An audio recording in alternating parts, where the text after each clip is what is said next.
gaajadii iyo abaarihii ayaa mar kale dib ugu soo noqday Soomaaliya. UN-ta waxay tilmaameen in ay khatar ku jiraan 2 milyan iyo bar Soomaali ah, intooda badanna ay yihiin carruur iyo dumar.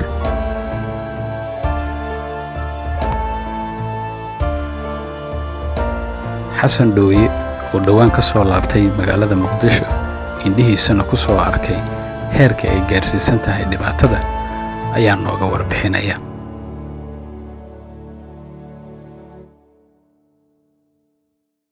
بسم الله الرحمن الرحيم. الحمد لله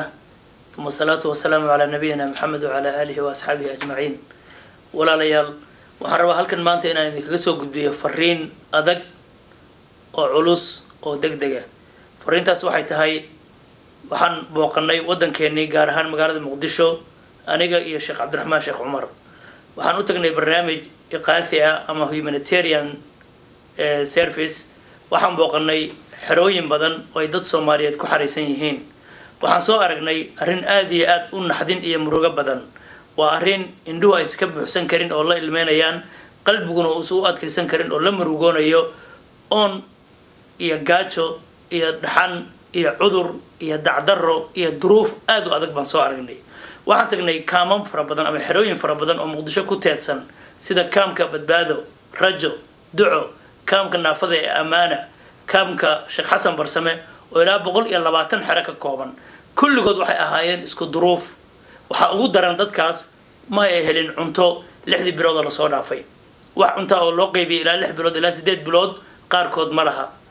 ma ay haystaan biyo ay cabaan, musqulo male. waxa ku dhacay cudur maadaama ay tahay xilli roob oo dadka uu roob ku daayo, bacna aysan haysan ama teendha ay roob ka galaan. waxa ku dhacay bronkiito kadibna isu bedelay cudurka TB-ga. walaalayaal waxaan soo aragnay arrin sawirada hadda aad arkaysaan oo aad daawanaysaan iyo kuwa ka sii xanuun badan oo aan idinkaga turro inaan idinla wadaagno. waxaan soo aragnay carruur ku dhacay shuban biyood ama daacuun. waxaan soo aragnay dad aad iyo aad u dhibaataysan. waxaan soo aragnay dad waabab iyo teendhooyin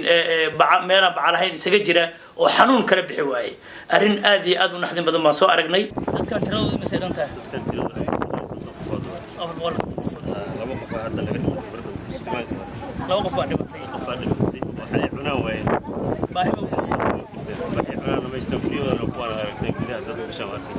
marka ma jiraan cid wax idin saaciday ama hay idin qabatay ama cid xasuusis gabdhaha oo yimid oo lagu caawiyo qaybta nadaafadda waxyaalaha isaga xaaqiyo wax la siiyey 8 bilood ka joogaan. waxa la siiyey raashin iyo baco iyo waxaana lama siiyey daawo xameesha.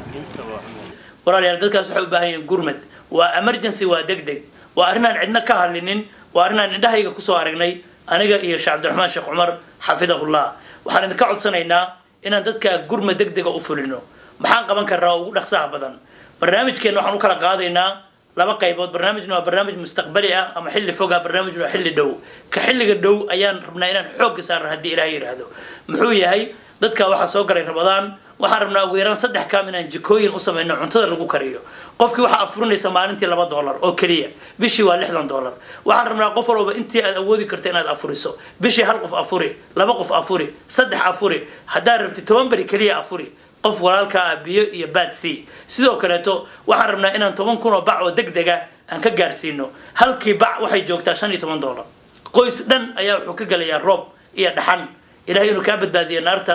iyo cadaabka ugu deeq arrinta iyada ah. su-aashu waxay tahay aaway hay'adihii iyo dadka cuntada la gaarsiiyey. walaalayaal waxaa Muqdisho hareeraheeda u soo qaxay dad ka badan 1 milyan iyo bar xilliga abaarta ee dhawaa. hay'ado fara badan iyo dad badan baa u gurmaday, laakiin waa laga noqday oo waa laga gadoomay. duruuftana wali waa sideedii. xasan Sheekh Cabdiraxmaan kaamka noolayaasha horta la dhahaa sidaad maqasheenba waxaa ku nool 70 qoys iyo dad dul saaran wali anka aysan u dhisnayn wax weyn. kaas qoys oo meesha degan marxalooyin fara badan ay soo mareen. waxaa la dhihi karaa hay'adaha Muqdisho jooga xog badan ma ka hayaan, inkastoo meel luuqa aan ku jirna haddana socodkeena sidaas oo kale luuq ugu jiro. waan socod yarnaho dadka maamulayna waa dad indhoolayaal, dadka meel joogana waa indhoolayaal. sidaas darteed alxamdulilah adiga 15 birmiya 20 birmiya ka hor ayaa teendooyinkan aad u jeedaan naloo dhisay annagoo in badan oo naga miday dhulka aan naalno teendooyinka markii naloo dhisay wax nooga dambeeyay teendooyinka qolooyinka noo dhisay waa noo dhiseen markaas ay nooga tageen wax nooga dambeeyay ma jiraan baahida guudna annagu biyo ma haysano qodobka koowaad oo wax biyo ah oo hadda annagu aan hayno male qof shaqsiya oo Soomaaliyeed ah waxay sameysay tuba noo soo gelisay waxay iska baxsha saacada waxay soo qortay geliskan idinku caawinaa tubadii way nagu filaan weysay haddeer saakar tusaale saaka qoladii biyaha timid 800 oo lacag ayaa dhiibaysiinayna lahayn 800 oo kun oo saha ay noqotay biyihii ay cabteen ha intiina dad bil waa ka yartaa bil ma dhamo marka intii cabtay asaas dhaay ku dadka kale jirgaamay garabka ay ku soo arooraan dhankaas waa dhanka biyaha dhanka kale dadka jooga wax maaragta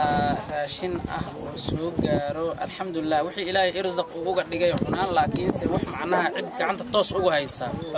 ma jirto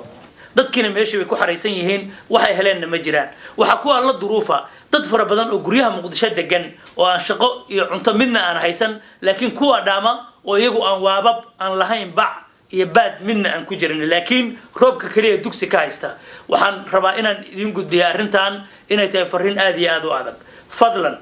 gaar ahaan dadka Soomaaliyeed ee fariintan helaya meel ay joogaanba la soo xiriira hay'adda Haro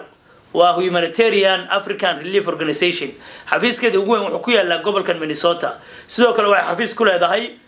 California San Diego iyo Seattle Washington iyo Ohio afarta gobol oo Soomaalidu u badan tahay insha Allah ayaad ka heli doontaan contactiga ama macluumaadka dadka aad la xiriireysaan fadlan waxaan ka codsanaynaa inaad dadka Soomaaliyeed ee baaba'aya aad nala badbaadisaan inaad $2 maalintii ugu deeqdo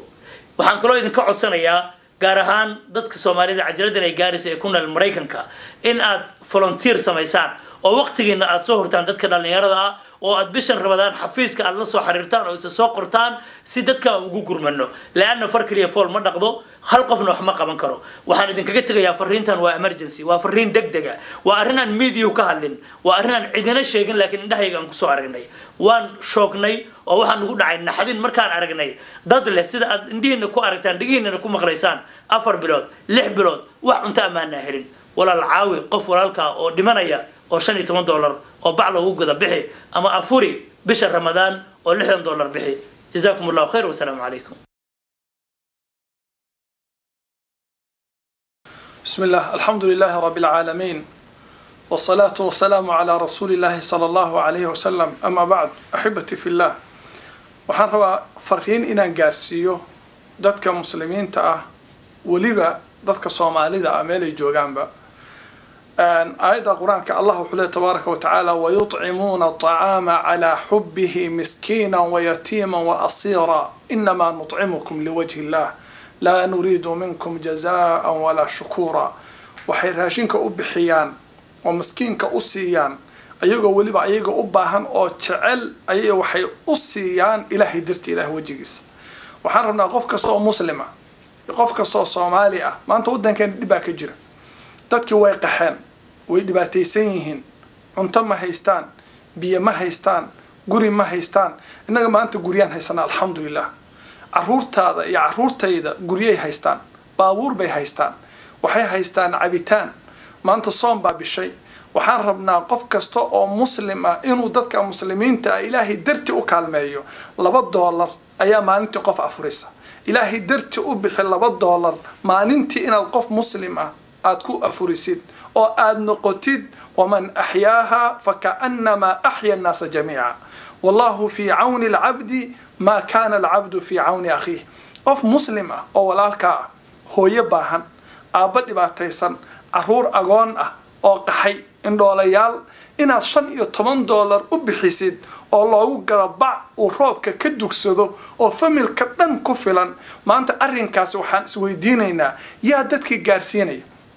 anuu ma awood adigu ma awoodid walaalo muslimiin ah oo naqaano oo ku kalsoonahay alxamdulillah oo inaga oo kala ah ama naga fiican ayaa arrinka u istaagay waa hay'adda Haro oo maanta u taagan inay dadka shilinka naga qaadaan oo gacantooda gaarsiiyaan oo dad lagu kalsoon yahay shilinkaaga u dhiib waa dad culimo lagu kalsoon yahay way gaarsiinayaan adoo halkaan jooga inaad heshid qof afuran ajirkii oo kale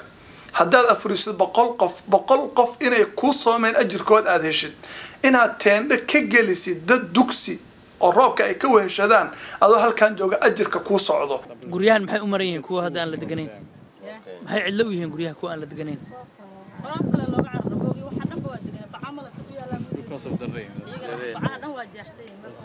marka haddii bac lahaan lahayn waa joogi lahayd marka waxayd haysa dhibaato bac la'aan iyo cunto la'aan ya arrinka lagu dadaalo dadka gaajadooda waa layna weydiin oonkooda waa layna weydiin rafaadkooda waa layna weydiin bugtadooda waa layna weydiin annagana waxaan rabnaa inaan ajir ka raadino arrinka ku dadaala jazaakum allahu khayran wallahu yaqul hawiyat sabil wabillahi tawfiq الحمد لله رب العالمين والصلاة والسلام على نبينا محمد وعلى آله وصحبه أجمعين أما بعد ولا ليال وحان إذين سو قد بنهنا فرين كسعتا دادك مسلمين تا دمان كارهان دادك صوماليات ميل والبقو دوني دافيه دا اي كتشوغان ولا ليال وحان اغنهي بشي رمضان ايا انو بلان ايسا إن شاء الله بشي رمضان بركة بدن إيا خير فربضان بيوضتا waana bisha nabiga calayhi salaatu wasalaam uu ugu deeqda badnaa oo aad iyo aad ugu soo dhaweyn jiray wax badanna uu dadka kula dardaarmi jiray inay baxsadaan waxaynu ogsoonnahay walaalayaal dalkeenii soomaaliya dhibaatada la abtirsatay ee muddada dheer haysatay taasoo keentay dad fara badan inay guryahoodii ka qaxaan gaajo iyo oon iyo mararka qaarkood roobab iyo qax iyo colaad iyo dhibaatooyin fara badan oo kala duwan ay dadkii ku habsadeen dadkaas ilaahay baa u maqan subxaanahu wa tacaala dadka laakiin ay wax ka sugayaan bacda allahi waa dadka walaalahooda ee muslimiinta ee soomaaliyeed meel walba ay joogaan waajiba inaga saaran sharciga oo ilaahay inaga saaray bisha ramadaan ee barakaysan ee hadda inagu soo foolle caawa bilan haysa sidaan rajaynayna haddii la yidhaahdo waxaa jira kumanaan kun oo walaalaheen soomaaliyeed oo hooyooyin leh oo waayeel iyo duqay leh oo carruur yaryar oo maxas leh oon haysanin waxay cunaan oon haysanin waxay cabbaan oon haysanin meel ay roobka ka galaan oon haysanin meel ay qorraxda ka galaan oon haysanin meel ay ku afuraan dadka walaalayaal waa laynagu imtixaanayaa waxay noo faa'iideeyeen walaalihii sarfeyga soo sameeyey ee hadda haro ka socday qofkii inay afurin hayso $60 waana bisha dhan $60 baa qofkii ku filan waxaynu bixinaa walaalayaal zako maalkeena lagu leeyahay waxaynu bixinaa sadaqo kaloo ka dheeraada waxaynu bixinaa kafaarooyin dad baa jira aan soomi karin oo waxa weeye laga rabaa inay bixiyaan fidye raashin ah intaasoo dhan iyo qof walba oo muxsina waxaan rajaynaynaa inuu hawshan gacan ka geysto waad ogtihiin nabigu calayhi salaatu wasalaam waa tii uu lahaa waxa weeye khayru nnaasi anfacuhum linnaas dadka waxaa ugu wanaagsan oo ugu khayr badan oo ugu fiican ka bulshada ugu nafciga badan ee ugu waxtarka badan